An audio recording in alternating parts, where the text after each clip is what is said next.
നമസ്കാരം. എല്ലാവർക്കും ഇത്തിരി നേരം ഒത്തിരി കാര്യത്തിലേക്ക് ഒരുപാട് സ്നേഹത്തോടെ സ്വാഗതം. സിനിമ ഞാൻ മോഹിച്ചിട്ടുണ്ടായിരുന്നില്ല.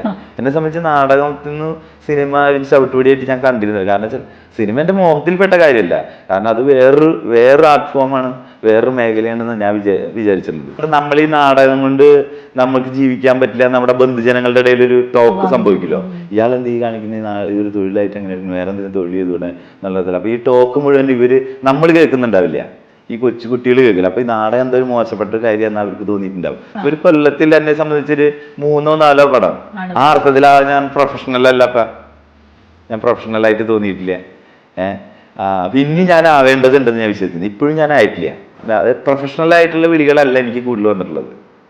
അങ്ങനെ വരുമ്പോഴാണ് സ്നേഹത്തിന്റെ പുറത്ത്, സുഹൃത്ബന്ധത്തിന്റെ പുറത്തുള്ള അങ്ങനെ വരുമ്പോഴാണ് ഞാൻ ഈ ഇതിനെ മറികടന്നു എന്ന് പറയാൻ പറ്റുക. അതായത് ഈ പ്രൊഫഷണൽ ആയിട്ടുള്ള വിളികൾ അതിന്റെ എണ്ണം കൂടുമ്പോഴാണ്. അപ്പൊ അതുവരെ ഞാനൊരു പ്രൊഫഷണൽ നടനായിട്ടില്ല എന്ന് വിശ്വസിക്കുന്നത്. തെറ്റ്, അതായത് കുറച്ച് അഭിനയത്തിൽ തെറ്റ് വരുത്താനുള്ള സ്വാതന്ത്ര്യം എനിക്കിപ്പോ ഉണ്ട്.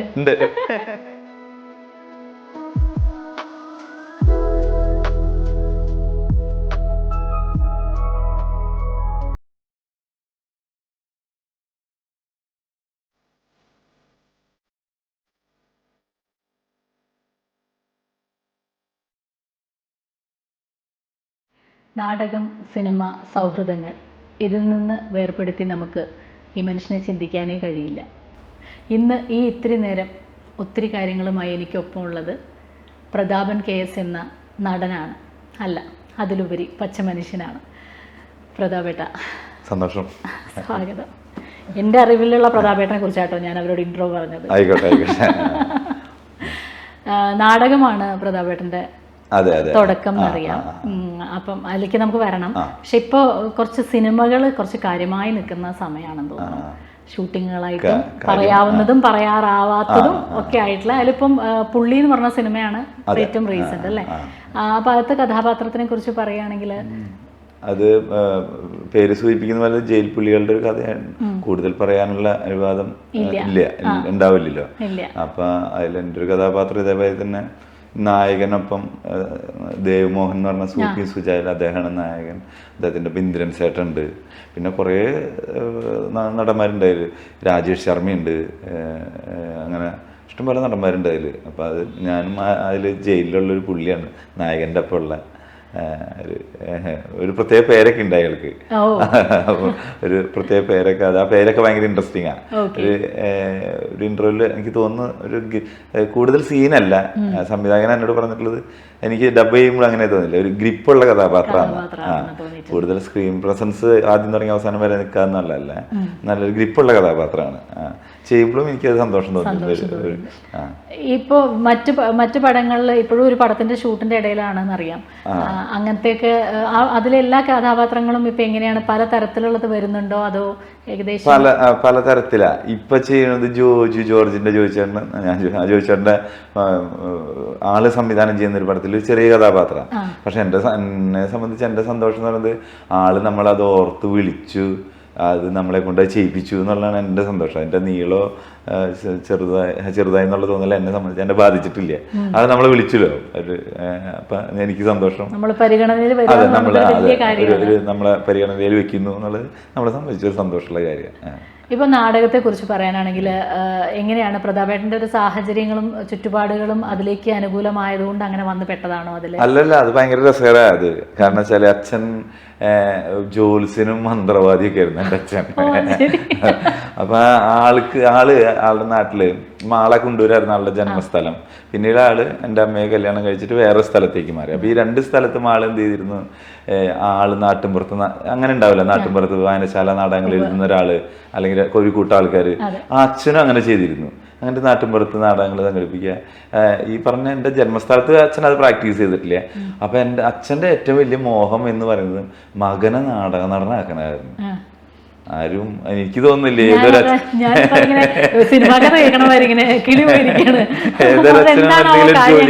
ജോലിക്കാരനെ ആക്കണം എന്നൊക്കെ ആഗ്രഹിക്കുക. പക്ഷെ എൻ്റെ അച്ഛൻ ആഗ്രഹിച്ചിരുന്ന മകനെ എങ്ങനെയെങ്കിലും ഒരു നാടക നടനാക്കണം എന്നാണ്. പക്ഷെ ഞാൻ നേരെ അതിന്റെ ഓപ്പോസിറ്റ്, ഇവർക്ക് ഒരു പണിയില്ലാണ്ട് ചെയ്യുന്ന പരിപാടിയാണ് ഈ നാടകം എന്നാണ് എൻ്റെ ധാരണ ആയിരുന്നത്. ഞാൻ അങ്ങനെ തന്നെ വിചാരിച്ചിരുന്നത്. വീട്ടിലൊക്കെ അച്ഛൻ റിഹേഴ്സലുകൾ സംഘടിപ്പിക്കും. എങ്ങനെയെങ്കിലും എന്നെ അതിലേക്ക് കൊണ്ടുവരാനായിട്ട്. ഞാനാണെങ്കിൽ അപ്പം ആ സമയത്ത് വീട്ടിലേക്കേ കയറില്ല, ഞാൻ തുടങ്ങി ഞാൻ എങ്ങനെയാലും ഞാൻ വീട്ടിൽ നിന്നൊക്കെ മാറി നിൽക്കും.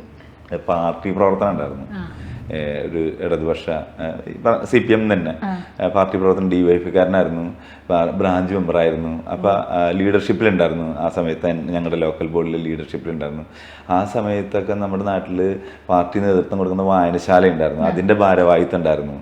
അപ്പോൾ അങ്ങനെ യാദൃശ്ചികമായിട്ടാണ് വരുന്നത്. അപ്പോൾ ഇങ്ങനെ നാട്ടിലെ വായനശാലയിൽ ഇങ്ങനെ നാടകങ്ങളൊക്കെ നടക്കും, നമ്മൾ ക്ലബ്ബ് പ്രസിഡൻ്റൊക്കെ ചെന്ന് സന്ദർശിക്കണമല്ലോ. അപ്പം അങ്ങനെ യാദൃശ്ചികമായിട്ട് അവിടെ ചെന്ന് ഒരാൾ ചെയ്യുന്നൊരു കാര്യം ശരിയല്ല എന്ന് തോന്നിയപ്പോൾ ഞാൻ അതങ്ങനെയല്ലടാ, അത് ഇങ്ങനെ ചെയ്തു നോക്കുക എന്ന് പറഞ്ഞപ്പോൾ എല്ലാവരും അങ്ങനെ നോക്കി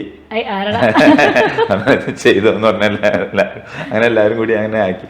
ഒരു ഭ്രാന്തനായിട്ടുള്ള കഥാപാത്രമായിരുന്നു കേട്ടോ, ടിപ്പിക്കൽ. നമുക്ക് ഇപ്പോഴും നമ്മുടെ ജീവിതത്തിൽ പലപ്പോഴും ഇങ്ങനെ ടിപ്പിക്കൽ കഥാപാത്രങ്ങൾ കൂടുതൽ കിട്ടിയിട്ടുള്ള ആളാണ്. ഭ്രാന്തനായിരുന്നു അത്. ഈ എറണാകുളത്തിനുള്ള AR രതീശൻ എന്ന് പറഞ്ഞ ആളാണ് അതിന്റെ സ്ക്രിപ്റ്റ് റൈറ്റർ. പിന്നീട് ഞാൻ മനസ്സിലാക്കിയത് മലയാളത്തിലെ ഒരു പ്രധാനപ്പെട്ട സ്ക്രിപ്റ്റ് റൈറ്ററാണ് അയാളെന്ന് മനസ്സിലാക്കിയിട്ടുണ്ടായി ഞാൻ. അപ്പൊ അതങ്ങനെ ചെയ്തു. പിന്നെ ഒരു രസം തോന്നി, ആളുകൾ നമ്മൾ അഭിനന്ദിക്കുന്നു. ആ സമയത്ത് കുറേ കാലം കഴിഞ്ഞപ്പോൾ നാടിൻ്റെ തൊട്ടപ്പുറത്ത് ഒരു പുല്ലൂർ എന്ന് പറഞ്ഞ സ്ഥലം ഉണ്ട്, അവിടെ ഒരു ചമയൻ നാടകവേദി ഉണ്ട്. അവർ മത്സര നാടകവേദിയിലേക്ക് ക്ഷണിക്കുകയുണ്ടായി. ഇങ്ങനെ മത്സരം കേരളത്തിൽ അങ്ങോട്ട് മത്സര നാടകവേദിയുള്ള സമയം ഞാൻ പോയി മത്സര നാടകവേദിയിൽ. വിളിക്കാനൊരു കാരണമുണ്ട്, ആ നാടകത്തിൽ അഭിനയിക്കുന്ന എല്ലാവരും മൊട്ടടിക്കണം. അപ്പം നമ്മൾ എന്തും ചെയ്യാനും തയ്യാറായിട്ടുള്ള വാലിബനായിട്ട് നടക്കുന്ന സമയമാണ്. അപ്പം ആരും നടന്മാരൊന്നും അങ്ങനെ ഒരു കൊല്ലം മൊട്ടടിക്കാനായിട്ട് തയ്യാറാവില്ല. അപ്പം എനിക്കിപ്പോൾ എന്ത് മൊട്ടടിക്കാന്ന് പറഞ്ഞിട്ട് തല മൊട്ടടിക്കും മത്സര നാടകത്തിൽ ജോയിൻ ചെയ്തു. ആ നാടകം കേരളത്തിൽ കളിച്ചെടുത്ത് മുഴുവൻ ഫസ്റ്റാണ്. അത് ആ നാടകം അവസ്ഥാന്തരം. ഇവിടെ തന്നെ TM രാജ സാർ അത് എഴുതിയിട്ടുണ്ട്. TM രാജ സാറിൻ്റെ അവസ്ഥാന്തരം, കീറി മുറിച്ച കണ്ണെന്നാണ് അതിൻ്റെ ശരിക്കുള്ള പേര്. ഞങ്ങൾ കളിച്ചിരുന്നത് അവസ്ഥാന്തരം എന്നുള്ള പേരില്ല. അപ്പം അങ്ങനെ വന്നു. ആ സമയത്ത് പാർട്ടി ഞാനൊക്കെ ആയിട്ട് ചില വൈരുദ്ധ്യം നിലനിൽക്കുന്നുണ്ടായിരുന്നു നാട്ടിൽ. ഒരു നക്സലൈറ്റ് ബന്ധമൊക്കെ ആരോപിക്കപ്പെടുന്നുണ്ടായിരുന്നു എനിക്ക്. നക്സലൈറ്റുകളായിട്ടുള്ള സുഹൃത്ത് ബന്ധങ്ങൾ ഉണ്ടായിരുന്നു. ആ സമയത്ത് നാട്ടിലൊരു വലിയ സമരം നടന്നു. ആ സമരത്തിൻ്റെ സാരഥ്യം ഏറ്റെടുക്കേണ്ടി വന്നു. പാർട്ടി ഞാനായിട്ട് ചെറിയ പ്രോബ്ലങ്ങൾ നിലനിന്നു. എനിക്ക് നാട്ടിൽ നിന്ന് പോകേണ്ട വന്നു. സമരത്തിൻ്റെ ഭാഗമായിട്ട് നാട്ടിൽ നിന്ന് വിട്ട് നിൽക്കേണ്ടി വന്നു. ഞാൻ കണ്ണൂർ പോയിട്ട് 2-3 വർഷക്കാലം കണ്ണൂർ തന്നെ പോയി നിന്നു. പാർട്ടി ആയിട്ടുള്ള ഒളിവ് ജീവിതം എന്നല്ല, കാരണം നാട്ടിലെല്ലാതും ഈ സമരം വിജയിച്ചു. പക്ഷെ എന്റെ ഏറ്റവും ബന്ധം ഉണ്ടായിരുന്നത് പാർട്ടി ആയിട്ടായിരുന്നു. അപ്പൊ ഈ പാർട്ടിയെ എതിർത്ത് നിന്നിട്ടാണ് ഞാൻ അത് ചെയ്തിരുന്നതൊക്കെ. അപ്പൊ എല്ലാ ബന്ധങ്ങളും എന്റെ സുഹൃത്ത് ബന്ധങ്ങളൊക്കെ തകരാറിലായി. അപ്പൊ പിന്നെ എൻ്റെ അമ്മയാണ് പാർട്ടിക്കാരനെ ഉപയോഗിച്ചിട്ട് എന്നെ അമ്മ കണ്ണൂർക്ക് മാറ്റിയത്. അങ്ങനെ കണ്ണൂരിൽ നിന്ന് 2-2.5 വർഷക്കാലം അവിടെ ആശാരിപ്പണിയായിട്ട് നിന്നു. അത് കഴിഞ്ഞ് തിരിച്ചു വന്നപ്പോൾ ഞാൻ ഒറ്റപ്പെട്ട മാതിരി തോന്നി. അപ്പോൾ ആ സമയത്ത് ഈ പറഞ്ഞ മാതിരി തന്നെ നക്സലൈറ്റ് ബന്ധമുള്ള ഒരു അമൽ അഷീഷ് എന്ന് പറഞ്ഞിട്ടൊരു ഒരു ചെറുപ്പക്കാരുണ്ടായിരുന്നു. അമൽ നടന്നത് അയാൾ വലിയ സിനിമ പഠനമൊക്കെ നടത്തിയിട്ടുള്ള ആളാണ്, ഒരു നല്ല ധാരണയുള്ള ചെറുപ്പക്കാരനാണ്. അയാൾ ഏറെക്കാലം എൻ്റെ ഒപ്പം താമസിക്കുകയും ഞാൻ അയാളുടെ ഒപ്പം താമസിക്കുകയും അയാളുടെ കൂടെ പഠിക്കുകയും അയാൾ ഗൗരവമായിട്ട് ഇത് പഠിക്കാൻ നിർബന്ധിക്കുകയും തൃശ്ശൂരുള്ള രംഗചേതന എന്ന് പറഞ്ഞ സ്ഥാപനത്തിൽ കണ്ട് എന്നെ പഠിക്കാൻ കൊണ്ടാക്കുകയും ചെയ്തു. അത് പഠിക്കാൻ തുടങ്ങിയപ്പോഴാണ് ഞാൻ നേരത്തെ അച്ഛൻ ഇത് ഇത് കൊള്ളാവുന്നൊരു പരിപാടിയാണല്ലോ, ഇത് വളരെ ഗൗരവപ്പെട്ട, അങ്ങനെയാണ് നിങ്ങളുടെ അച്ഛൻ്റെ അടുത്തൊക്കെ എത്തിപ്പെടുന്നത്. അതെ കാളിദാസ് സാറിന്റെ അങ്ങനെയൊക്കെ ഗൗരവമായിട്ട് പഠിക്കാൻ തുടങ്ങിയപ്പോഴൊക്കെയാണ് പാലക്കാട് അങ്ങനെ പല കേരളത്തിന്റെ പല സ്ഥലത്തും പോയിട്ടുണ്ട്. അത് പല സംവിധായകന്മാരെ തേടി പോയിട്ടുണ്ട്. തിരുവനന്തപുരത്ത് പോയിട്ടുണ്ട്, പാലക്കാട് വന്നിട്ട് പല സ്ഥലത്തും പോയിട്ടുണ്ട്. അങ്ങനെ അത് ഗൗരവമായിട്ട് പഠിക്കാൻ തുടങ്ങി, ഗൗരവമായിട്ട് പ്രാക്ടീസ് ചെയ്യാൻ തുടങ്ങി. പിന്നെ പല സംഘങ്ങളിലും പ്രൊഫഷണലായിട്ട് പോകാൻ തുടങ്ങി.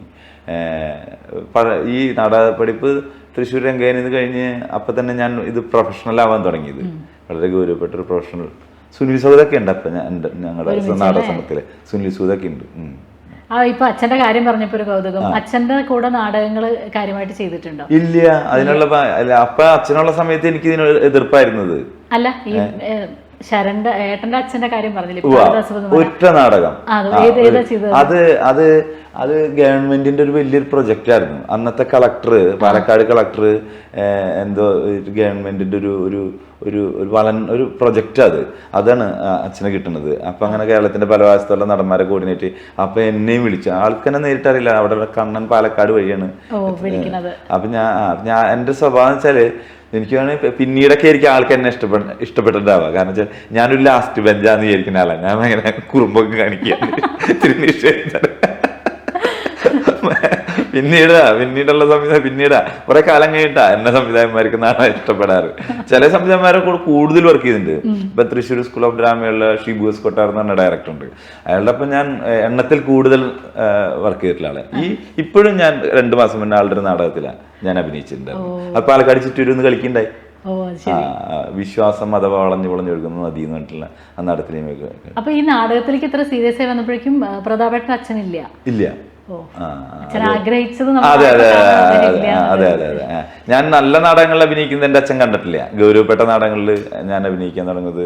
ഞാൻ അച്ഛന്റെ കാര്യം പറഞ്ഞപ്പോൾ ഭയങ്കര ഗൗരവപ്പെട്ട ഒരു കാര്യം. അച്ഛൻ ICUല് ഒരു ഹോസ്പിറ്റൽ ICUല് കിടക്കുന്ന സമയത്ത് കേരളത്തിലെ പ്രധാന ഡയറക്ടർ സുവീരൻ എന്ന് പറഞ്ഞ ഡയറക്ടർ നാടകം തൃശ്ശൂർ കളിക്കുക. അപ്പൊ ഞാൻ മുന്നേ പറഞ്ഞിട്ടുണ്ട് ഇങ്ങനെ അഗ്നിവർഷം കാണണം എന്ന് പറഞ്ഞിട്ടുണ്ട്. അഗ്നിവർഷം എന്ന് പറഞ്ഞ നാടകം. അപ്പൊ എൻ്റെ ഒപ്പം അമ്പലുണ്ട്, ഞാനും അമ്പലം കൂടിയാണ് എൻ്റെ അച്ഛനെ നോക്കുന്നത് ആശുപത്രിയിൽ. അപ്പൊ അച്ഛൻ ICUലേക്ക് എന്നെ വിളിച്ചിട്ട് നീ ഇപ്പോൾ ഒരു നാടകം കാണാല്ലേ? അല്ല അച്ഛൻ ICUലല്ലേ. അതിനിപ്പോ എന്താ ICUലാണ്, നിനക്കെന്താ കാര്യം ICUല്? ആളത്ര ഇതായിട്ടാണ്, ആൾക്കറിയാതെ ICUലാണ്. ഇപ്പൊ എന്താ നമുക്കറിയാം എന്താ സംഭവം, അതിന്റെ അൾട്ടിമേറ്റ് റിസൾട്ട് എന്താന്ന് നമുക്കറിയാം. പക്ഷെ ആള് വളരെ അങ്ങനെ നീ ഒരു കാര്യം ചെയ്യാം, നീ പൊക്കം, നിനക്ക് ഞാൻ കാറ് വാടക തരാം, നീ അവിടെ നിന്ന് കാറ് വിളിച്ച് തിരിച്ചു പോരെ നാടകം. എന്നിട്ട് ഞാൻ പോയി നാടകം കാണാനായിട്ട് എൻ്റെ അച്ഛൻ ICUലുള്ളപ്പോ. അച്ഛന് പക്ഷേ സന്തോഷം, അച്ഛനത് സന്തോഷമായി ഉണ്ടാവുള്ളൂ. കാരണം അവനത് ഗൗരവപ്പെട്ട് കാണുന്നു എന്ന് പറയുന്നത്.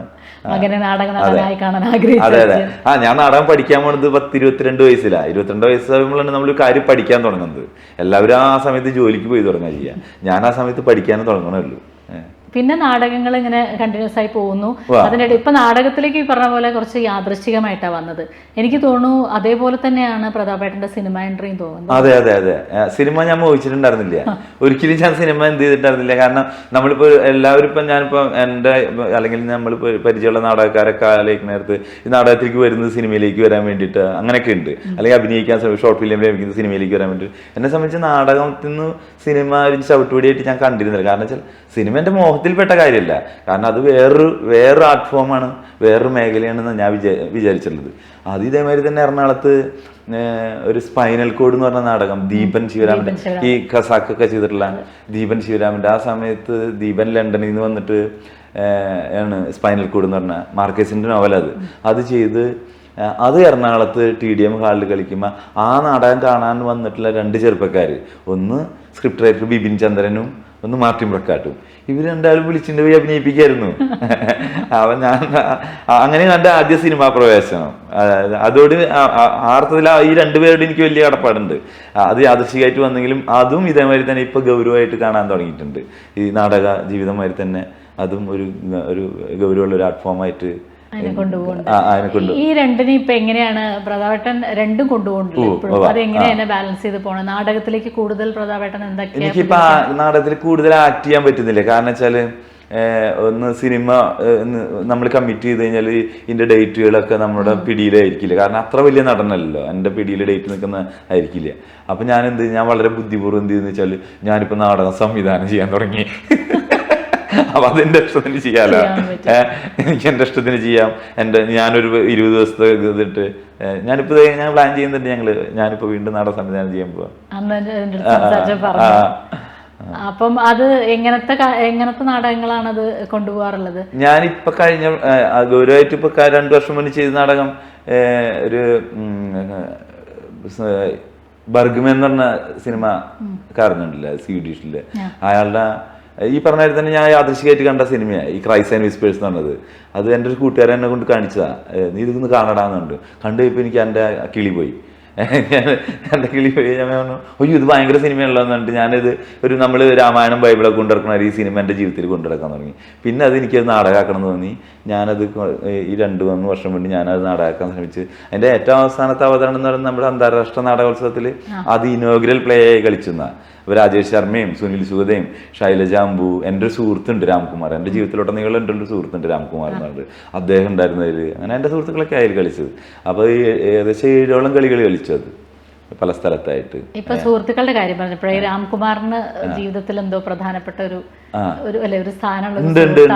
അതായത് ഞങ്ങൾ 2 പേരും ഏകദേശം ഒരുമിച്ചാണ് തുടങ്ങുന്നത്. ഞാൻ രാംകുമാറൊക്കെ നാടകം ചെയ്യുന്നു. അതേ ഒരു മെഡിക്കൽ ഫീൽഡിലുള്ള എൻ്റെ മരുന്ന് തന്നെ വേറൊരു തൊഴിലെടുത്ത് മെഡിക്കൽ ഫീൽഡ് യാദൃശ്ചികമായിട്ട് നാടകത്തിൽ വരുന്ന ആളാണ്. ആൾ പഠിക്കാനൊന്നുമില്ല, നേരെ വന്ന് അഭിനയിക്കായിരുന്നു. പക്ഷെ ആള് അഭിനയിക്കുമ്പോൾ ആള് പഠിക്കുന്നുണ്ടായിരുന്നു. ഇത് കൃത്യമായിട്ട് പഠിക്കാൻ ശ്രമിക്കുന്നുണ്ട്. ഏകദേശം എനിക്ക് തോന്നുന്നു ഒരു 24 വർഷത്തെ പരിചയം ഞാൻ അദ്ദേഹം നാടക ജീവിതത്തിലുണ്ട്. ഈ ഇത്രയും വർഷത്തെ പരിചയത്തിൽ ഞങ്ങൾ ഒരു 30-40 നാടകങ്ങളിൽ ജോഡിയായിട്ട് അഭിനയിച്ചിട്ടുണ്ട്. ജോഡിയായിട്ട് എന്ന് വെച്ചാല് ഒന്നില്ലേ അച്ഛൻ മകൻ, അല്ലെങ്കിൽ ഭാര്യ ഭർത്താവ്, ഭാര്യ ഭർത്താവായിട്ട് അഭിനയിച്ചിട്ടുണ്ട്, അല്ലെങ്കിൽ അപ്പൂപ്പിനും മോനായിട്ട് അഭിനയിച്ചിട്ടുണ്ട്, അല്ലെങ്കിൽ അളീനും അളീനായിട്ട് അഭിനയിച്ചിട്ടുണ്ട്. ഇങ്ങനെ റിലേഷനുള്ള അതാണ് ഞാൻ ജോഡി എന്ന് പറയാൻ. അല്ലാണ്ട് ഒരു നാടകത്തിൽ ഒരുമിച്ച് അഭിനയിച്ചു എന്നല്ല, ഞങ്ങൾ കൃത്യം ജോഡി. അങ്ങനെ ഞങ്ങളെ കാസ്റ്റ് ചെയ്യപ്പെടുമായിരുന്നു. ഞങ്ങളുടെ ബന്ധം അറിയുന്നതുകൊണ്ട് സംവിധായകര് അവർ രണ്ടുപേരും ആ ബന്ധം ഉള്ളത് കൊണ്ടാണ്, അതുകൊണ്ട് ആ ബന്ധത്തിന് അതിനെ മാനിച്ചുകൊണ്ട് തന്നെ ഞങ്ങളെ കാസ്റ്റ് ചെയ്യും. ഇപ്പോ വീണ്ടും സുഹൃത്തുക്കളെ കുറിച്ച് പറയുമ്പോ തന്നെ ഇതേപോലെ ഒന്നാമത് സുഹൃത്തുക്കൾ ഭയങ്കര വീക്ക്നെസ് ആണ്. സുഹൃത്തുക്കളെ നഷ്ടപ്പെടാൻ ഇഷ്ടമല്ല, എത്ര സുഹൃത്തുക്കളെ കിട്ടിയാലും സന്തോഷം, അങ്ങനത്തെ ഒരാളാണ്. അപ്പൊ അങ്ങനെ നോക്കുമ്പോ, അങ്ങനെ പറയുകയാണെങ്കിൽ സിനിമയെ വെച്ച് നോക്കുമ്പോ 2 സുഹൃത്തുക്കൾ, ഞാൻ ശരിയാണോന്ന് എനിക്കറിയില്ല. ഒന്ന് ഇപ്പൊ പ്രതാപേട്ടനെ സംബന്ധിച്ച് ഒരുപക്ഷെ നമ്മൾ പ്രേക്ഷകരെ സംബന്ധിച്ചും ഒരു വേദനയാണ്. അദ്ദേഹത്തെ കുറച്ചും കൂടി കഴിഞ്ഞാൽ ആരെങ്കിലും ഓർക്കുമെന്ന് പോലും എനിക്കറിയില്ല. പിന്നെ രണ്ടാമത് ഒരു നേട്ടമാണ്, അത് മിന്നൽ മുരളിയുടെ സമയത്ത്. ഇങ്ങനെ 2 ഹിന്റ് ഞാൻ, ബാക്കി പ്രതാപേട്ടൻ പറയണം. എനിക്ക് തോന്നുന്നു ഒന്ന് എന്റെ സിനിമയിലെ 2 സുഹൃത്തുക്കൾ മാത്രമല്ല, എനിക്ക് ബന്ധമുള്ള കുറച്ചും കൂടി ഒന്ന് അനിലായിരിക്കും, അനിൽ നെടുമങ്ങാടായിരിക്കും. പിന്നെ അനിൽ നെടുമങ്ങാടായിട്ട് എനിക്ക് വളരെ നാടക ബന്ധമുണ്ട്. സിനിമാ ബന്ധം, ഞങ്ങൾക്ക് സിനിമാ ബന്ധമല്ല. ഞങ്ങൾ ഒരുമിച്ച് ഈ പറഞ്ഞ തന്നെ അനിലിന്റെ ഭാര്യയായിട്ട് ഞാൻ അഭിനയിച്ചിട്ടുണ്ട്. അനിലിന്റെ ജോഡിയായിട്ട് നിങ്ങൾ വിശ്വസിക്കാൻ പറ്റുന്നുണ്ട്. സ്ത്രീ കഥാപാത്രം ചെയ്തിട്ടുണ്ട് അനിലിന്റെ. അതും ദീപന്റെ നാടകത്തില്, പിയർഗിൻഡ് എന്ന് പറഞ്ഞ നാടകത്തില് ഞാൻ അനിലിന്റെ ജോഡിയായിട്ട്, ഗ്രീൻ എന്ന് പറഞ്ഞ സ്ത്രീയായിട്ട് ഞാൻ ചെയ്തിട്ടുണ്ട്. അപ്പൊ ഏകദേശം ദീപന്റെ നാടകത്തിൽ തുടങ്ങുന്ന ബന്ധമാണിത്. പതുക്കെ ഗ്രാജുവലായിട്ടാണ് ഞങ്ങളുടെ ബന്ധം വളർന്നു വന്നത്. പിന്നെ ഞാൻ എപ്പോഴൊക്കെ ഫേസ്ബുക്കിൽ എഴുതാൻ തുടങ്ങിയപ്പോൾ, ചില വിഷയങ്ങളെ കുറിച്ച് എഴുതാനൊക്കെ തുടങ്ങിയ ഫേസ്ബുക്കിൽ എഴുതാൻ തുടങ്ങിയത്, എന്നെ ഏറ്റവും കൂടുതൽ എഴുത്തില് പ്രോത്സാഹിപ്പിച്ചത് ഈ അനില. എഴുതണം, നീ എഴുതിക്കൊണ്ടിരിക്കണട്ടാ എന്ന് പറഞ്ഞിട്ട് എന്നെ നിർബന്ധമായിട്ട് ഈ നാടകമൊക്കെ എഴുതാൻ പ്രാപ്തനാക്കി അനിലിന് വലിയ പങ്കുണ്ട്. മറ്റുള്ളവരൊക്കെ ഇപ്പം ഞാൻ 10ാം ക്ലാസ് വരെ പഠിച്ചു. ഞാൻ അതൊരു കുറവായിട്ട് എനിക്ക് തോന്നിയിട്ടില്ല കേട്ടാ. പക്ഷെ എങ്കിൽ പോലും എഴുതുക എന്ന് പറയുന്നത് വേറൊരു എഡ്യൂക്കേഷൻ ഉള്ള ഒരാളുടെ ഒരു മേഖലയല്ലേ. അപ്പൊ അതുകൊണ്ട് നമുക്ക് എഴുതാൻ പറ്റും അങ്ങനെ സംശയമുണ്ട്. പക്ഷെ ഇവൻ മാത്രമല്ല, മാലാപാർവതി ചേച്ചി നിർബന്ധിക്കുക തന്നെ, നീ എഴുതിക്കൊള്ളട്ടാന്ന് പറയും. ഇവൻ പിന്നാലെ നടന്ന് നിർബന്ധിക്കുക തന്നെ. അപ്പൊ എന്നെ എഴുത്തിന് കൊണ്ടുവന്നയാള് ഇവനെ. പിന്നെ ഞങ്ങൾ ജീവിതത്തിന്റെ സമസ്ത മേഖലകളെ കുറിച്ചും ഞങ്ങളുടെ കൂട്ടുകാരന്മാരെ കുറിച്ചും ഞങ്ങളെ കുറിച്ചൊക്കെ സംസാരിക്കും. 2 ദിവസം കൂടുമ്പോഴൊക്കെ ഇപ്പൊ ഈ പറഞ്ഞ രാമകുമാറില്ലേ, എല്ലാ ദിവസവും ഞങ്ങൾ സംസാരിക്കും. അനിലിന്റെ ഏറ്റവും തിരക്കുള്ളപ്പോഴും 2 ദിവസം കൂടുമ്പോ ഞങ്ങൾ എപ്പോഴെങ്കിലും സംസാരിക്കും. ഞങ്ങൾക്ക് പറയാൻ ഒരു വിഷയം ഉണ്ട്, ഞങ്ങൾ സംസാരിച്ചുകൊണ്ടേയിരിക്കും. അപ്പൊ എന്നെ സംബന്ധിച്ച് അവൻ വലിയൊരു എനിക്ക് അസറ്റായിരുന്നത് സുഹൃത്ത് എന്നുള്ള അർത്ഥത്തില്. ഞങ്ങളുടെ ബന്ധത്തിന്റെ ഏറ്റവും നല്ല പീക്കിലാ അവൻ ശരിക്കും വെച്ചാൽ എന്നെ വിട്ടുപോണത്. നമുക്ക് ഭയങ്കര ഞാനായിരിക്കും അത് എനിക്ക് മാത്രല്ല, എൻ്റെ വീട്ടുകാർക്കും ഒക്കെ കുടുംബമായിട്ട് അത്രയും. പിന്നെ എൻ്റെ ഭാര്യനെ, അതായത് ചില ദിവസം രാത്രി 10 മണിയെടുത്ത് 11 മണിയെടുത്ത് എൻ്റെ ഭാര്യയുടെ ഫോണിൽ ഭാര്യ ഇങ്ങനെ ചാറ്റ് ചെയ്യുന്നുണ്ടാവും. അപ്പൊ ഞാൻ ആരുടെ ഇരിക്കുന്നത് അതല്ലേട്ടൻ എന്ന് പറയും. അപ്പൊ ഞാൻ വിളിച്ചടിക്കുന്നത് ഞാൻ കരുതി. അപ്പൊ ചിലപ്പോ എൻ്റെ ഒരു കാര്യമായിരിക്കും, എൻ്റെ ഒരു കുറ്റൊക്കെ ആയിരിക്കും, അവനെ ഇങ്ങനെ പറഞ്ഞ് നേരെയാക്കിടി എന്ന് പറഞ്ഞിട്ടുള്ള, അല്ലെങ്കിൽ അവനോട് ഇങ്ങനെ പറയടി എന്ന് പറഞ്ഞിട്ടൊക്കെ ഉള്ളതായിരിക്കും. പക്ഷെ അതുപോലെ അദ്ദേഹം വിട്ടുപോകുന്നതിന് മുമ്പ് ഒരു പദ്ധതിയും നിങ്ങൾ ഉണ്ടായിരുന്നു. അതായത് അവൻ മരിക്കുന്ന എനിക്ക് 5 ദിവസം മുന്നേ അവൻ എൻ്റെ അടുത്തായിരുന്നു, ഏകദേശം 5 ദിവസം മുന്നേ. അപ്പൊ അവൻ്റെ അടുത്തൊരു ഒരു സംവിധായിക കഥ പറയാൻ ചെന്നപ്പോ അവൻ കഥ കേട്ടു. അതിന്റെ ഇതിൽ എന്ത് റോള് ചെയ്യണ്ടെന്ന് ചോദിച്ചപ്പോൾ ഇതിൽ പ്രധാനപ്പെട്ട വേഷം അല്ലേട്ടൻ ചെയ്യണം എന്ന് പറഞ്ഞപ്പോ അവൻ പറഞ്ഞു, ഞാൻ ഒരു കാര്യം ചെയ്യാം, ഞാൻ നിങ്ങൾക്ക് വേറെ ആളെ ചൂണ്ടിക്കാണിച്ചു തരാം, അയാളെ കൊണ്ട് പ്രധാന വേഷം ചെയ്യിപ്പിച്ചു കഴിഞ്ഞാൽ ഞാൻ നിങ്ങൾക്ക് ഇതിലെ വില്ലന്റെ വേഷം ഫ്രീ ഡേറ്റ് തരാമെന്ന് പറഞ്ഞു. അങ്ങനെ എൻ്റെ ഫ്രീ ഡേറ്റ് നിങ്ങൾക്ക് 20 ദിവസത്തെ ഫ്രീ ഡേറ്റ് നിങ്ങൾക്ക് ഞാനൊരു എക്സിക്യൂട്ടീവ് പ്രൊഡ്യൂസർ വേറെയും തരാം. സാധാരണഗതിയിൽ ആളുകൾ ചെയ്യാൻ പഠിക്കുന്നു. അതാണ് അല്ല ഇത് മാത്രല്ല, എനിക്ക് മാത്രമല്ല ചെയ്തിട്ടുള്ളത്.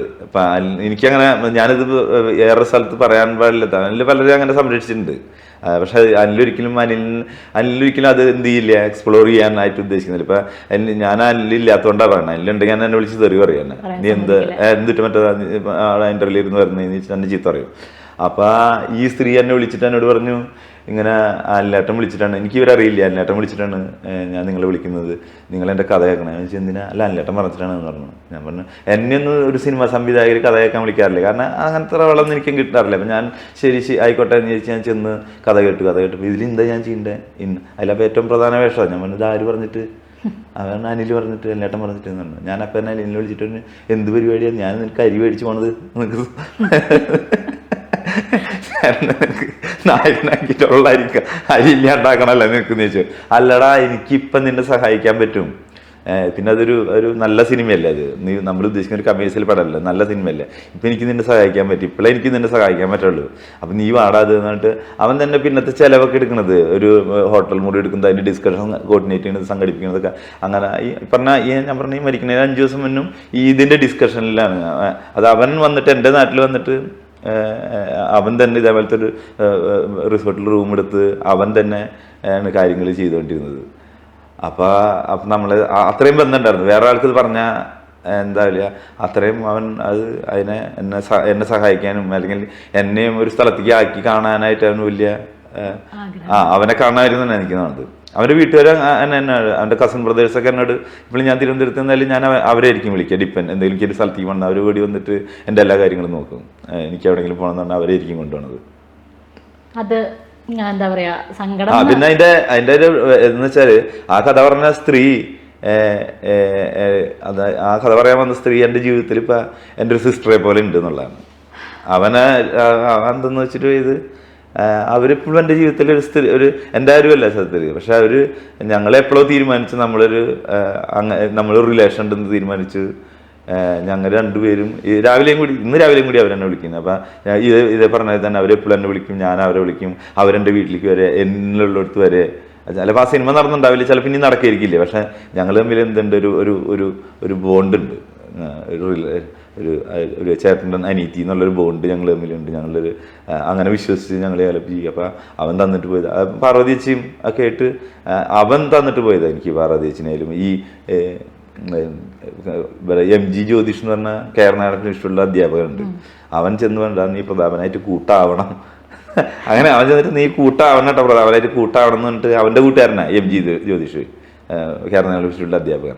എന്നിട്ടാണ് ജ്യോതിഷനും ഞാനായിട്ട് ഇപ്പം ഈ പറഞ്ഞ തന്നെ എൻ്റെ എല്ലാ സംശയങ്ങളും, എൻ്റെ എല്ലാ ആർട്ട് സംശയങ്ങളും, എൻ്റെ എൻ്റെ മെൻറ്ററെ പോലെ തന്നെ എൻ്റെ ഒരു ക്വാളിറ്റി ഒരു മനുഷ്യനെ നിർമ്മിച്ചെടുക്കുന്നതിൽ അവരൊക്കെ എൻ്റെ കൂടെ ഉണ്ട്. ഇനിയിപ്പം ഇതേപോലെ ഇത് എന്താ പറയുക, അദ്ദേഹം ശാരീരികമായി ഇപ്പം നമ്മുടെ കൂടെ ഇല്ല, ചേട്ടൻ അനിൽ നെടുമങ്ങാട്, അദ്ദേഹത്തെ ഓർക്കുന്നു ഇപ്പോൾ. ഒപ്പം തന്നെ ഇനി കുറച്ച് സന്തോഷമുള്ള കാര്യം വേണമല്ലോ. പിന്നെന്താ? അപ്പം ഞാൻ അതല്ല, നമ്മുടെ കൂടെ ഒരാളില്ല എന്ന് പറയുന്നതിന്റെ ഒരു വിങ്ങലുണ്ട്. അതൊന്ന് നമുക്ക് പിന്നെ ഞാൻ നേരത്തെ പറഞ്ഞ രണ്ടാമത്തെ ആള്, കുറെ ബന്ധങ്ങളുണ്ട്, അവരെ ആരെയും കുറച്ചിട്ടല്ല. ഇത് എനിക്ക് രണ്ട് കൗതുകം തോന്നിയ കാര്യങ്ങളാണ് ഈ രണ്ട് റിലേഷൻസ്. രണ്ടാമത്തെ ആളാരാന്നും ഉദ്ദേശിക്കുന്നത് ഗുരു സോമസുന്ദരായിട്ടുള്ള നിങ്ങൾ എന്തോ ഒരു സീനിന്റെ ഇടയിൽ എന്തോ ചെറിയൊരു അങ്ങനെ കേട്ടിട്ടുണ്ട്. അതൊന്നുമില്ല. അതെന്താ വെച്ചാലേ ഈ ഷൂട്ടിന്റെ ഇടയില് ഞാൻ ആളെ അടിക്കുന്ന ഒരു സീനുണ്ട്, അടിക്കുന്ന ഒരു സീനുണ്ട്. അത് സിനിമയിൽ കാണാതെ. അപ്പൊ എന്നെ സംബന്ധിച്ച് എനിക്ക് ഈ നാടകം ചെയ്ത ശീലമുണ്ട്, സിനിമയൊന്നും അത്ര പരിചയമില്ല. അപ്പൊ ഞാൻ ഈ ടൈമിങ്ങും അത്തരം കാര്യങ്ങളെ കുറിച്ച് അത്ര കണ്ട് എനിക്ക് അറിയില്ല എന്ന് തന്നെ പറയാം. അപ്പൊ എൻ്റെ അടി ചിലപ്പോ എൻ്റെ അടി തെറ്റിട്ടോ അല്ലെങ്കിൽ ഗുരു സാറ് ഇങ്ങനെ എന്തോ കിട്ടി കിട്ടി. അപ്പൊ ആൾ ഈ കിട്ടിയ വഴിയും അപ്പൊ ആളായിട്ട് ഞാൻ പരിചയപ്പെട്ടില്ലേ, കിട്ടിയ വഴി ആള് എന്നാ ചെയ്യടാ, അത് എന്താ മാതിരി പോടടാ എന്ന് പറഞ്ഞിട്ട് ആള് ഇതൊന്നും അല്ലായിരുന്നേ, കുറച്ചും കൂടി വയലന്റ് ആയിട്ട് തുടങ്ങിയപ്പോ സെറ്റ് മുഴുവൻ പിൻ ഡ്രോപ്പ് സൈലന്റ് ആയി. അപ്പൊ നമ്മൾ ഈ താടി മൂടിയൊക്കെ നരച്ചിട്ട് ഒരാളുടെ ചീത്തക്കാന്ന് വെച്ചാൽ അത്ര കണ്ട് ഒരു കൊച്ചായിരിക്കും നമുക്ക് കേൾക്കാൻ പറ്റും. പക്ഷെ ഈ സമയത്ത് നമുക്ക് കേൾക്കുന്ന ഒരു പ്രോബ്ലം ഉണ്ടാവും നമുക്ക്, ഒരാളുടെ ചീത്ത കേൾക്കാന്നൊക്കെ പറഞ്ഞാല്. അപ്പൊ നമ്മൾ ആളടിച്ചിട്ടാണ് അങ്ങനെ പറഞ്ഞുകൊണ്ടിരിക്കുന്ന ആള് ബേസില് പെട്ടെന്ന് സീനിലേക്ക്, സംവിധായകൻ ബേസിൽ സീനിലേക്ക് പെട്ടെന്ന് കടന്നു വന്നു. എൻ്റെ ആള് ബേസിൽ ഭയങ്കര ബുദ്ധിപരമായിട്ടാണ് ഡീൽ ചെയ്തത്. ബേസിൽ ആളോട് ഗുരു സാറിനോട്, ഗുരു സാർ അപ്പൊ ഒരു ഫോട്ടോ അന്വേഷിക്കുന്നുണ്ട്. അത് ഈ കാമുകിയുടെ ഫോട്ടോ, ഷെല്ലി എന്ന് പറഞ്ഞ ആക്ട്രസിന്റെ ഫോട്ടോ അന്വേഷിക്കുന്നുണ്ട്. അത് അന്വേഷിക്കുമ്പോൾ ഇത്രയും കൊല്ലം പിന്നിലുള്ള സ്നേഹമുണ്ട് നിന്റെ ഉള്ളില് എന്നൊക്കെ പറഞ്ഞ ക്യാരക്ടറിന്റെ പ്രത്യേകതകൾ പറയാൻ തുടങ്ങി. അപ്പൊ ആള് എന്നെ ചീത്ത പറഞ്ഞൊക്കെ പറഞ്ഞിട്ട് ഈ ക്യാരക്ടറിലേക്ക് പോയി ആള്, അതല്ലേ എന്നൊക്കെ ചോദിച്ചിട്ട് ആള്. അപ്പൊ ഞാനിത് ഇങ്ങനെ ആകെ ഞാൻ ചീത്തയായിട്ടിട്ട് ആകെ നിക്ക. അപ്പൊ പോണ വഴിക്ക് ബേസിൽ എന്റെ കൈ പിടിച്ചിട്ട് നോക്കിയടിക്കുക. അപ്പൊ എനിക്ക് മനസ്സിലായത് ഗുരു സാറിനുള്ളതല്ല, അതാദ്യം തന്നെ ബേസിൽ ഒന്ന് രക്ഷപ്പെടുത്തുകയാണ്. ഞാനപ്പോ ആ സമയത്ത് ഇങ്ങനെ ഇയാളുടെ ഒരു പക്വതയുള്ളൊരു ചെറുപ്പക്കാരനല്ല ബേസില്, എന്നെക്കാളൊക്കെ അയാൾ എത്ര പക്വതയായിട്ട് ആ ഒരു കാര്യത്തിന്റെ ആൾക്ക് വേണമെങ്കിൽ കൂടെ വന്ന ആളുടെ എന്നെ എന്ത് പ്രതാപേട്ടം കാണിക്കുന്നതെന്ന് ചോദിച്ചിട്ട് ഇത് വേണമെങ്കിൽ ചെയ്യാതെ അത് ഹാൻഡിൽ ചെയ്യുന്ന രീതി എത്ര പക്വതപൂർണ്ണ, എത്ര അതുകൊണ്ടാണ് അയാളൊക്കെ ഇത്രയും വിക്ടറി അടിക്കുന്നത്. തീർച്ചയായിട്ടും ബേസിനെ കുറിച്ച് പറഞ്ഞതുകൊണ്ട് നമ്മളെപ്പോ കണ്ടാലും വളരെ പ്ലസന്റ് ആയി ചിരിച്ചൊരു കാണാനേ പറ്റില്ല. അതെ, അതായിരിക്കണം അവരുടെ വിജയ രഹസ്യം. അപ്പൊ അതിനുശേഷം ഈ ഗുരു സാർ പിന്നെ എന്നോട് വന്നിട്ട് ആൾക്കാർ അങ്ങനെ പറഞ്ഞതിന് എന്ത് വിഷമം ഉണ്ടായിരുന്നു തോന്നുന്നു. ആള് പറഞ്ഞപ്പോ അങ്ങനെ ഒരു ഉച്ച കഴിഞ്ഞിട്ടൊക്കെ എന്താ ചെയ്യണേന്ന് ചോദിച്ചു. ഞാൻ പറഞ്ഞു ഞാൻ നാടകം ചെയ്യണമെന്ന് പറഞ്ഞു. അപ്പൊ ആള് നാടകക്കാരനാണ്. അപ്പൊ ആൾക്ക് അയ്യോ എന്നായി. അപ്പൊ എവിടെ ഞാൻ കേരളത്തിൽ ഇങ്ങനെ ചെയ്യണമെന്ന് പറഞ്ഞു. അപ്പൊ ആള് എന്നോട് പറഞ്ഞു ഞാൻ കൂത്തുപട്ടറിലെ ഉള്ളതാന്ന് പറഞ്ഞു. അപ്പൊ എനിക്ക് അടിക്കാനായിട്ട് ഒരു പന്ത് കിട്ടി. ഞാൻ പറഞ്ഞു ഞാൻ കൂത്തുപട്ടറിൽ വന്നിട്ടുണ്ട് എന്ന് പറഞ്ഞു. ആളങ്ങനെ നോക്കി. കാരണം ചെന്നൈയിലെ തമിഴ്നാട്ടിലെ ഏറ്റവും വലിയ സംഘങ്ങൾ വന്നത് കൂത്തുപട്ടറിൽ നിന്ന് പറഞ്ഞു. അപ്പൊ എന്തിനു വന്നിട്ട് ഞാൻ വന്ന് പെർഫോമൻസ് ചെയ്യുന്നുണ്ട് കുറെ കൊല്ലം മുന്നേ എന്നാണ്, കലയറാനൊക്കെ ഉള്ള സമയത്ത് പറഞ്ഞു. അപ്പൊ ആള് ഞാൻ പെർഫോമൻസ് ചെയ്തിട്ടുണ്ട്. പിന്നെ 1-2 പ്രാവശ്യം വന്നിട്ടുണ്ട്. ആ കഥയൊക്കെ പറഞ്ഞപ്പോൾ ആൾക്ക് ഇയാള് ഗൗരവപ്പെട്ട ആളാണല്ലോ എന്നൊക്കെ തോന്നിയിട്ട് ആളെന്നെ ഫൈറ്റ് ചെയ്യാനൊക്കെ പഠിപ്പിച്ചു ലൊക്കേഷനിൽ വെച്ചിട്ട്. അത് പിന്നീട് ഞാൻ കൂടുതൽ വിളിക്കൊന്നുമില്ല, പക്ഷെ എനിക്ക് ഉറപ്പുണ്ട്, അതായത് നമ്മളൊരു കാര്യം വിളിച്ച് പറഞ്ഞാൽ ആളത് അതേ രീതിയിൽ തന്നെ എനിക്ക് വിളിക്കാൻ പറ്റുന്ന ഒരാളാണ് ഇൻഡസ്ട്രിയിൽ. ഈ അടുത്ത് ഈ നാടകോത്സവം ഉണ്ടായപ്പോൾ ആൾ എന്നെ വിളിക്കുകയും ആളവിടെ നാടകോത്സവം കാണാൻ വരെ എൻ്റെ ആളെ എല്ലാം കൊണ്ടുവന്നു. എൻ്റെ മോനായിരുന്നു അത്ര ദിവസം ആളുടെ. അപ്പം ഞാൻ മാറി നിന്നു, ഞാൻ എൻ്റെ മോനാക്കി കൊടുത്തു. പിന്നെ അത്രയും വലിയ എൻ്റെ കയ്യിൽ ആളെന്നെക്കാണ് വലിയ ഞാൻ സെലിബ്രിറ്റി എന്ന് അവകാശപ്പെടാത്ത ഒരാളാണ്. ആൾ സെലിബ്രിറ്റി തന്നെയാണ്. അപ്പം ഞാൻ ചെല്ലുന്നതായിരിക്കും കുട്ടി പോണതായിരിക്കും നല്ലതെന്ന് ചോദിച്ചിട്ട്. പക്ഷെ എനിക്ക് വിളിച്ചാലും ആക്സസ് ഉള്ള സ്ഥലം അത്. ഇപ്പൊ മോന്റെ കാര്യം പറഞ്ഞപ്പോഴാ, എങ്ങനെയാണ് വീട്ടില് 2 പിള്ളേരാ? 2 മക്കള്. മക്കൾക്ക് ഇതിനോടൊക്കെ ഉള്ള താല്പര്യം എങ്ങനെയാ? മക്കൾക്ക് ഇതിനോട് താല്പര്യം എന്ന് വെച്ചാല് മകനും ഇതേ എന്റെ മാതിരി തന്നെയായിരുന്നേ. അയ്യോ നാടകം എന്ന് പറഞ്ഞാൽ അവന് ഭയങ്കര പുച്ഛവും ഇതൊക്കെയായിരുന്നു. അത് ചിലപ്പോൾ ഇതുകൊണ്ട് നമ്മൾ ഈ നാടകം കൊണ്ട് നമുക്ക് ജീവിക്കാൻ പറ്റില്ല, നമ്മുടെ ബന്ധുജനങ്ങളുടെ ഇടയിൽ ഒരു ടോക്ക് സംഭവിക്കുമല്ലോ. ഇയാൾ എന്ത് ഈ കാണിക്കുന്ന ഇതൊരു തൊഴിലായിട്ട് എങ്ങനെ എടുക്കണം, വേറെ എന്തെങ്കിലും തൊഴിൽ ചെയ്തുകൂടെ എന്നുള്ളതില്ല. അപ്പൊ ഈ ടോക്ക് മുഴുവൻ നമ്മൾ കേൾക്കുന്നുണ്ടാവില്ല, ഈ കുട്ടികൾ കേൾക്കില്ല. അപ്പൊ ഈ നാടകം എന്തോ ഒരു മോശപ്പെട്ട കാര്യമാണെന്ന് അവർക്ക് തോന്നിയിട്ടുണ്ടാവും. അപ്പൊ അത് അയാൾ തുടക്കത്തിലെ ചെറിയ വയസ്സുള്ളപ്പോൾ എനിക്ക് പറ്റുന്നില്ല, പക്ഷെ എപ്പോഴൊക്കെ കുട്ടികളുടെ ക്യാമ്പിലൊക്കെ വരികയും ഞാൻ പഠിച്ചിരുന്നത് ഈ രംഗേന എന്ന സ്ഥലത്തിൽ KV ഗണേഷ് എന്ന് പറഞ്ഞൊരു കക്ഷിയുണ്ട്. കുട്ടികളുടെ നാടകവേദിയില എല്ലാ കൊല്ലം കുട്ടികളുടെ നാടകവേദി കൈകാര്യം ചെയ്യുന്നത് KV ഗണേഷ്. അപ്പൊ അയാളുടെ ക്യാമ്പിലൊക്കെ പിന്നെ ഈ ചെക്കൻ എല്ലാ കൊല്ലം ഗണേശന്റെ ഒപ്പം. ഇപ്പൊ അവൻ പഠിക്കുന്നത് ഡിഗ്രിക്ക് ഡ്രാമ സ്കൂളിലാണ് പഠിക്കുന്നേ. അത് മാത്രല്ല യൂണിവേഴ്സിറ്റി റെപ്രസെന്റേറ്റീവ് ആയിട്ട് ഇപ്പൊ നിന്ന് ജയിക്കൊക്കെ ചെയ്ത ഇലക്ഷനില്. മറ്റേയാളെ LKG അത്രയും ഡിഫറൻസ് ഉണ്ട്. ഞങ്ങൾക്ക് വളരെ വൈകിയ ഇയാള് വന്നത്. അതെ. ഇപ്പൊക്കെ സിനിമയൊക്കെ കാണുന്നൊക്കെ ഉണ്ട്. എങ്ങനെ സിനിമ അങ്ങനെ കാണുന്നൊക്കെ ഉണ്ട്. നാടകങ്ങള് റിഹേഴ്സൽ ക്യാമ്പിൽ വരും. നാടകങ്ങളുടെ റിഹേഴ്സൽ ക്യാമ്പിൽ ഒരു ഡയലോഗ് ഇങ്ങനെ ഒറ്റയ്ക്കിരുന്ന് പറയും. നാടകത്തിന്റെ ഏതെങ്കിലും അവര് തെറ്റിച്ച് കഴിഞ്ഞാൽ രാത്രി വന്നിട്ട് ആന്റി തെറ്റിച്ചിരുന്നു അച്ഛാന്ന് പറയും എന്ന് പറയോ. അപ്പൊ ഏത് ഡയലോഗ് തെറ്റിച്ച ഈ ഡയലോഗ് തെറ്റിച്ചിരുന്നു, അത് അങ്ങനെയല്ല പറയേണ്ടിരുന്നത്, അത് എന്നൊക്കെ പറയാം. അതൊക്കെ പറയാള്. മകന്റെ പേര് ഗ്രാംഷി എന്നാണ് മകന്റെ പേര്. മകളുടെ പേര് ഇഷാനിക ഇസൽന്ന്. അങ്ങനത്തെ പേരുകൾ സെലക്ട് ചെയ്യാൻ കാര്യം? അത് അങ്ങനത്തെ പേര് ഒന്ന് ഗ്രാംഷി എന്ന് പറയുന്നത് ഞാനൊരു ഇടതുപക്ഷക്കാരനായതുകൊണ്ട് എനിക്കത് അങ്ങനത്തെ ഒരു എന്തോ എനിക്ക് ഇയാളെ ഫോട്ടോ ഒക്കെ വലിയ ഇഷ്ടമാണ്, ഇയാളുടെ എഴുത്തും കാര്യങ്ങളൊക്കെ ഈ ഗ്രാംഷിയുടെ. അപ്പൊ എനിക്ക് എന്തോ നമുക്ക് ചിലവരോട് ഇപ്പൊ ചില ആളുകൾക്ക് ചെഗുവേരോട് ഇഷ്ടമുണ്ടാവും, അങ്ങനെയൊക്കെ ഉണ്ടാവുമല്ലോ. അപ്പൊ അതേപോലെ തന്നെ എനിക്ക് ഇയാളെ വലിയ ഇഷ്ടമാണ്, ഇയാളുടെ പരമാവധി ഇയാളെ വായിക്കാൻ ശ്രമിച്ചിട്ടുണ്ട്. അപ്പൊ അതുകൊണ്ടാണ് ഞാൻ ഇയാൾക്ക് ഇങ്ങനെ പേരിട്ട. പിന്നെ ഇവൾക്ക് അങ്ങനെ പേരിട്ട അങ്ങനെ പ്രത്യേകിച്ച് ഇതില്ല. നമ്മുടെ സുഹൃത്തുക്കളും പല സ്ഥലത്തുനിന്ന് പറഞ്ഞിട്ടുള്ള വെച്ചിട്ട് വൈഫ് എങ്ങനെയാ ഇതിനോടൊക്കെ നാടകവും? വൈഫ് സന്ധ്യ എന്നാണ് എൻ്റെ വൈഫിന്റെ പേര്. ഇന്ന് വിവാഹവാർഷികമാണ്. 22ാമത്തെ കൊല്ലം. താങ്ക് യു സന്തോഷം. വൈഫ് അവര് സാധാരണ സ്ത്രീയാ, പക്ഷെ അവർക്ക് ഇതിനെക്കുറിച്ചൊക്കെ നന്നായി അറിയാം എന്നുള്ളതാണ് എനിക്കങ്ങനെ മനസ്സിലായിട്ടുള്ളത്. കാരണം വെച്ചാൽ ഒരു വേറെ തരത്തിലുള്ള സ്ത്രീയാണെങ്കിൽ അത്രയും വരുമാനം ഇല്ലാത്തൊരു മേഖലയാണല്ലോ നാടക മേഖല. അവർക്ക് തന്നെ നിർബന്ധിക്കാമായിരുന്നു വേറൊരു ജോലിക്ക് പോകാനോ. ഞാനങ്ങനെ ചെയ്യുന്ന ആളാണെന്ന് അവർക്കറിയാം. ജോലിക്ക് പോയിരുന്ന ആളാണ്, റിയൽ എസ്റ്റേറ്റ് ചെയ്തിട്ടുണ്ട്, ചെയ്യാത്ത പണികളൊന്നുമില്ല. പക്ഷെ അവരൊരിക്കൽ പോലും എന്ത് ചെയ്തിട്ടില്ല, എന്നെ നിർബന്ധിച്ചിട്ടില്ല, ജോലി കൃത്യമായിട്ട് വരുമാനം ഉണ്ടാക്കി തരാൻ നിർബന്ധിച്ചിട്ടില്ല. ഞാൻ എപ്പോഴെങ്കിലും ഒരു പരാജയപ്പെട്ട് അന്ന് എന്തെങ്കിലും തുടങ്ങിയാലോ എന്ന് പറയുമ്പോൾ അവർ പറ്റില്ല എന്ന് പറയുന്നത്. ഒരു നാടകം ചെയ്യണം, സിനിമ ചെയ്യണം, നിർബന്ധമായിട്ട് നാടകം ചെയ്യണം എന്നറിയാം അവർക്ക്. പക്ഷെ അവരഭിനയിക്കാനോ അതിനൊന്നും അവർ വരില്ല. പക്ഷെ ഇപ്പം ഞാൻ ചെയ്യുന്ന നാടക ക്യാമ്പുകളിൽ ഞാൻ സംവിധാനം ചെയ്യുന്ന ഒരു മാനേജർ പോലെ അവർ വരുന്ന വെച്ചാൽ അത് അപ്പോഴും ബാക്കിലേ നിൽക്കുള്ളൂ. മറ്റ് ക്രിയേറ്റീവായിട്ടുള്ളൊരു സ്ഥലത്തേക്ക് അവരുടെ ഇതൊന്നും ഉണ്ടാവില്ല. അവർ നടന്മാർക്ക് എല്ലാവർക്കും ഭക്ഷണം വെച്ച് കൊടുക്കും, ചായ വെച്ച് കൊടുക്കും, മറ്റുള്ള കാര്യങ്ങൾ അന്വേഷിക്കും, ഒരു കോസ്റ്റ്യൂമിൽ അതിൻ്റെ പർച്ചേസിങ്ങിന് പോകും, അത്തരം കാര്യങ്ങളൊക്കെ അതൊക്കെ അവർ ചെയ്യും. അത് പിന്നെ അവരാണ് വേറെ തരത്തിൽ തന്നെ ഇങ്ങനെ നിലനിർത്തുന്നത്. ഇങ്ങനെ അല്ലെങ്കിൽ വേറൊരു പാർട്ട്ണറാണെങ്കിൽ ചിലപ്പോൾ നമ്മൾ ഇതൊക്കെ ഉപേക്ഷിച്ചിട്ട്, കാരണം അത്രയ്ക്ക് പ്രോബ്ലം ഉണ്ട്. സാമ്പത്തിക ഉള്ള കാര്യം കൃത്യമായിട്ട് സാമ്പത്തിക അരക്ഷിതാവസ്ഥ ഉണ്ടാവും ഒരു സ്ഥലത്ത് എത്തണവരെ. അപ്പൊ അതിനെ മറികടക്കാന്ന് പറഞ്ഞാൽ അത്ര എളുപ്പമല്ല. അപ്പൊ അതിനെയൊക്കെ മറികടന്ന് ഈ ഒരു ഇഷ്ടങ്ങളിലേക്ക് മറികടന്നു പറയരുത് കേട്ടോ, മറികടന്നിട്ടില്ല, മറികടക്കാൻ ശ്രമിച്ചുകൊണ്ടിരിക്കുന്നു.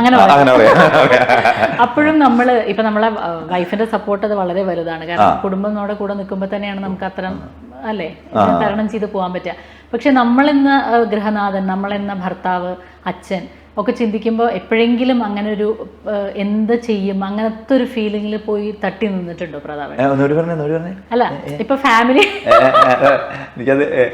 അല്ല ഫാമിലിയുടെ സപ്പോർട്ട് വേണം, ഫാമിലിയുടെ സപ്പോർട്ട് ഉണ്ട്. അപ്പൊ അതുകൊണ്ട് നമ്മളിപ്പോ അങ്ങനെ ഫ്രീ ആയിട്ട് എന്റെ ഫാമിലി സപ്പോർട്ട് ചെയ്യുന്നുണ്ട്, അതുകൊണ്ട് ഇതിനെ കുറിച്ചൊന്നും എനിക്ക് ചിന്തിക്കേണ്ടെന്ന് പറഞ്ഞാൽ നമ്മൾ ഒരിക്കലും പോവില്ല.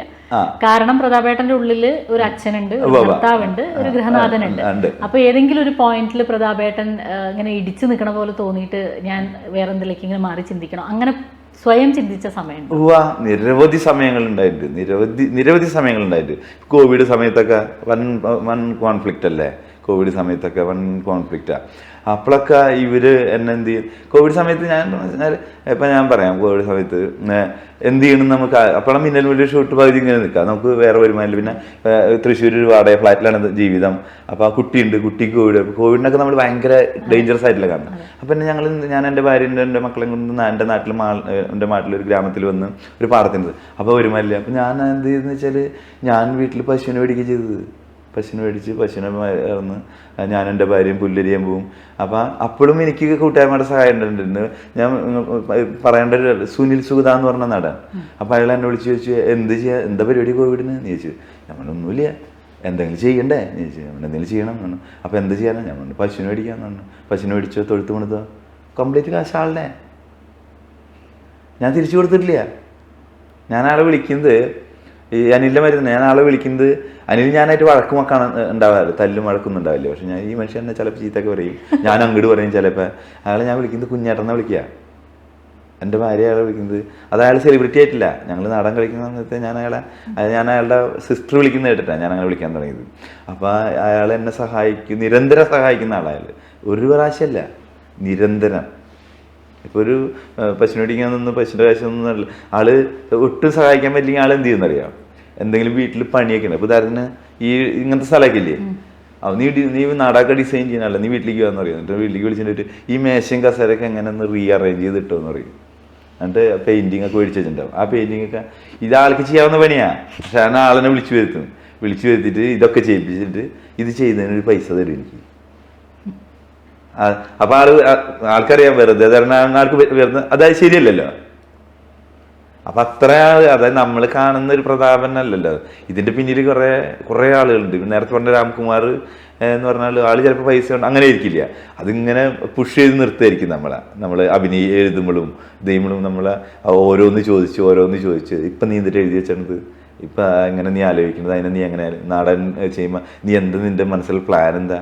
അപ്പം നമ്മൾ അവരോട് പ്ലാൻ പറഞ്ഞ് അതിനിങ്ങനെ കുഴപ്പമില്ലേന്ന് അപ്പൊ അതാണ് എനിക്ക് സുഹൃത്ത്, അതായത് കേവല സുഹൃത്ത് എന്ന് പറയുന്നത് ഞാൻ ഉദ്ദേശിക്കുന്നത് നമ്മൾ ഇത് ഡെയിലി വർത്താനം പറയുന്നു അങ്ങനെയല്ല, പക്ഷെ വളരെ ഗൗരവപ്പെട്ട ആളുകളാ ഇവരെന്നെ സംബന്ധിച്ച് ജീവിതത്തിൽ. ഇവരൊക്കെ ഉള്ളത് കൊണ്ടാണ് ഞാൻ എന്ത് ചെയ്യുന്ന ഒരു മനുഷ്യൻ എന്നുള്ള അർത്ഥം നിലനിൽക്കുന്നത്. ഇപ്പൊ ഞാനിത് പറഞ്ഞു തന്നെ കുഞ്ഞാട്ട, നീ എന്തിനാ അതൊക്കെ പറയാൻ പോയേ? ഞാൻ ഇതുവരെ ഒരു സ്ഥലത്ത് ആളെ കുറിച്ച് പറഞ്ഞിട്ടില്ല, ഞാൻ ആദ്യമായിട്ടാ കുഞ്ഞാട്ട. ഞാൻ കുറച്ചും കൂടി വലുതായിട്ട് പറയണം എന്ന് വിചാരിച്ചാ ഞാൻ ആളെ കുറിച്ച് അങ്ങനെ ഒരു സ്ഥലത്താ പറയാൻ പാടില്ല ഞാൻ, കാരണം അത്രയും പ്രഷ്യസ് ആയിരിക്കും അവര് എന്റെ ജീവിതത്തിൽ. അപ്പൊ ആൾക്കാർ വിചാരിക്കും നമ്മൾ അവരെ കുറിച്ച് പറഞ്ഞിട്ട് ആള് സെലിബ്രിറ്റി ആയതുകൊണ്ട് അത് അങ്ങനെയെന്ന് വിചാരിക്കും. സത്യത്തിൽ അതല്ല. ഇപ്പൊ നിങ്ങളുടെ അടുത്ത് വന്നിരിക്കുന്നു ഇങ്ങനത്തെ ഒരു ഇമോഷണൽ ബന്ധമുണ്ട്, എനിക്ക് ബന്ധമുണ്ടെന്ന് ഞാൻ വിചാരിക്കുന്നത്. കാരണം ചിലപ്പോ എൻ്റെ ഒരു സംവിധായകൻ നിങ്ങളുടെ കസിനാണ് നിതിൻ, പിന്നെ നിങ്ങളുടെ കാളിദാസ് സാറ് എന്റെ സംവിധായകനാണ്. അപ്പൊ രണ്ട് തരത്തിലുള്ള റിലേഷൻ ഉണ്ട്.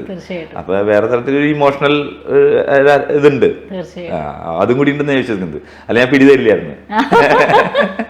അല്ല അങ്ങനെ ഭാഗ്യം. ഞാൻ പിന്നെ പലരും ഇന്റർവ്യൂ എനിക്കെന്താ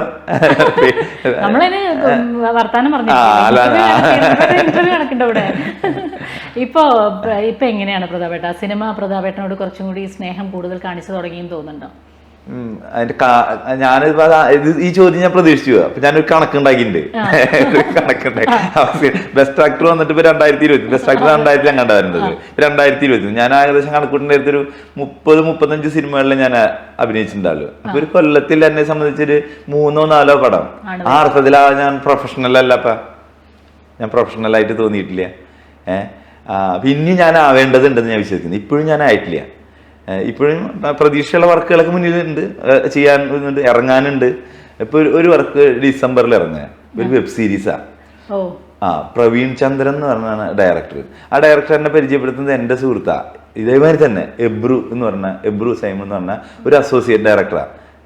ആള് വലിയ പടങ്ങളൊക്കെ ചെയ്തിട്ടുണ്ട്. മലൈക്കോട്ടെ വാലിബൻ്റെ ഒക്കെ വർക്ക് ചെയ്തിട്ടുണ്ട്, കുറുപ്പിൽ വർക്ക് ചെയ്തിട്ടുണ്ട്, വലിയ പടങ്ങളൊക്കെ ചെയ്തിട്ടുള്ള എൻ്റെ ഒരു സുഹൃത്ത് അദ്ദേഹം. എബ്രു എന്നാണ് ഞാൻ വിളിക്കുക, എബ്രു സൈമൺ എന്നാണ് മുഴുവൻ പേര്. ആൾ ഈ പറഞ്ഞ ഒരു 10-15 വർഷമായിട്ട് എൻ്റെ ഒപ്പം ഉള്ള ഒരു സുഹൃത്താണ്. ആളെ പല സ്ഥലത്തും എന്നെ എന്ത് ചെയ്യും, എന്നെ റെക്കമെൻഡ് ചെയ്യും, എന്നെ കൊണ്ടാക്കാം. അപ്പൊ അയാൾ റെക്കമെൻഡ് ചെയ്തുകൊണ്ടാക്കിയാണ് ഈ പ്രവീൺ ചന്ദ്രൻ എന്ന് പറഞ്ഞ സുഹൃത്ത് ഈ വെബ് സീരീസ്. അപ്പൊ ആളൊരു റോള് എനിക്ക് വെച്ചിട്ടുണ്ടായിരുന്നു. എന്നിട്ട് ഈ എബ്രൊക്കെ കൂടി മാറ്റിയിട്ട് അത് വലിയ റോളായി മാറിയത്. അതൊരു കുഞ്ഞിപ്പാന്ന് പറഞ്ഞ കഥാപാത്രമാണ്, ഒരു മുസ്ലിം കഥാപാത്രം. ഒരു ഇതേമാതിരി അല്ല അതിന്റെ ഗെറ്റപ്പ്, കുറച്ചും കൂടി ഒരു ക്ലീൻ ആൻഡ് നീറ്റാണ് ആ കഥാപാത്രം. ഭയങ്കര ഒരു ലീഡർഷിപ്പിലൊക്കെ നിൽക്കുന്ന അശോകേട്ടനാണ് ഒരു പ്രധാന വേഷം നമ്മുടെ പെരുവഴി അമ്പലത്തിലൊക്കെ. അപ്പൊ അശോകന്റെ അതേ ഇതുള്ളൊരു തൊട്ട ഓപ്പോസിറ്റ് നിൽക്കുന്നത് കൂട്ടുകാരനാ വിജയരാഘവനാ. അപ്പൊ വിജയരാഘവന്റെ ഇപ്പൊ സജിനുണ്ട്, ഇപ്പൊ വന്നിട്ടുള്ള നടൻ സജിനുണ്ട്. അപ്പൊ ഞാൻ ഇപ്പോഴത്തെ അശോകനും ഞാനും, വേറെ സ്ഥലത്ത് സണ്ണി വെയിനും നിഖിലയുണ്ട്. അങ്ങനെ പറയുന്ന ഒരു നാട്ടിൻപുറത്തെ തമാശകളും രസകരമായിട്ട് പോകുന്ന അത് ഈ ക്രിസ്തുമസ് ഒക്കെ ആയിട്ട് ബന്ധപ്പെട്ട് ഇറങ്ങും. അതിലെനിക്ക് വലിയ പ്രതീക്ഷയുണ്ട്, ഈ പുള്ളിയിൽ പ്രതീക്ഷയുള്ള മാതിരി തന്നെ. അപ്പൊ അത് സുഹൃത്ത് ബന്ധം കൊണ്ട് സംഭവിച്ച ഈ എബ്രു പറഞ്ഞാൽ തന്നെ എൻ്റെ ജീവിതത്തിൽ വളരെ പ്രധാനപ്പെട്ടതാ. എൻ്റെ ഭാര്യയ്ക്കും എൻ്റെ മക്കൾക്കും എബ്രു പ്രധാനപ്പെട്ടതാ. അപ്പൊ നിങ്ങൾ വേറെ തരത്തിൽ പറഞ്ഞ ശരിയാ. അതായത് പ്രൊഫഷണൽ ആയിട്ടുള്ള വിളികളല്ല എനിക്ക് കൂടുതൽ വന്നിട്ടുള്ളത്. അങ്ങനെ വരുമ്പോൾ സ്നേഹത്തിന്റെ പുറത്ത്, സുഹൃത്ത് ബന്ധത്തിന്റെ പുറത്തുള്ള ആൾ അങ്ങനെ വരുമ്പോഴാണ് ഞാൻ ഈ ഇതിനെ മറികടന്നു എന്ന് പറയാൻ പറ്റുക. അതായത് ഈ പ്രൊഫഷണൽ ആയിട്ടുള്ള വിളികൾ അതിന്റെ എണ്ണം കൂടുമ്പോഴാണ്. അപ്പൊ അതുവരെ ഞാനൊരു പ്രൊഫഷണൽ നടനായിട്ടില്ല എന്ന് വിശ്വസിക്കുന്നത്. തെറ്റ്, അതായത് കുറച്ച് അഭിനയത്തിൽ തെറ്റ് വരുത്താനുള്ള സ്വാതന്ത്ര്യം എനിക്കിപ്പോ ഉണ്ട്. എന്തായാലും ആ സ്വാതന്ത്ര്യം ഏറ്റവും ഉടനെ ഇല്ലാതാവട്ടെ. പ്രൊഫഷണൽ നടനായിട്ട് ഈ പറയുന്ന ഈ വർക്കുകളൊക്കെ കൂടി വരുന്നതോടെ അങ്ങനെ പ്രതാപേട്ടനായി മാറട്ടെ എന്ന് പറഞ്ഞുകൊണ്ട്, ആ ഒരു ശുഭപ്രതീക്ഷ പറഞ്ഞുകൊണ്ട് നമുക്ക് ഈ ഒരു സമയം ഇവിടെ നമ്മുടെ ഈ ഇരുന്നുള്ള വർത്താനം ഇവിടെ അവസാനിപ്പിക്കാൻ സന്തോഷം. ഒരുപാട് സന്തോഷം പ്രതാപേട്ട. ആദ്യം ഒന്നും മടിച്ചെങ്കിലും പിന്നെ ഓടി വന്നു. ഇത്രയും കാര്യങ്ങൾ എന്നിലൂടെ പ്രേക്ഷകരിലേക്ക് എത്തിച്ചു. ഒരുപാട് സന്തോഷമുണ്ട്. Thank you so much. അപ്പൊ നമുക്ക് കാണാട്ടോ വീണ്ടും അടുത്ത ആഴ്ച.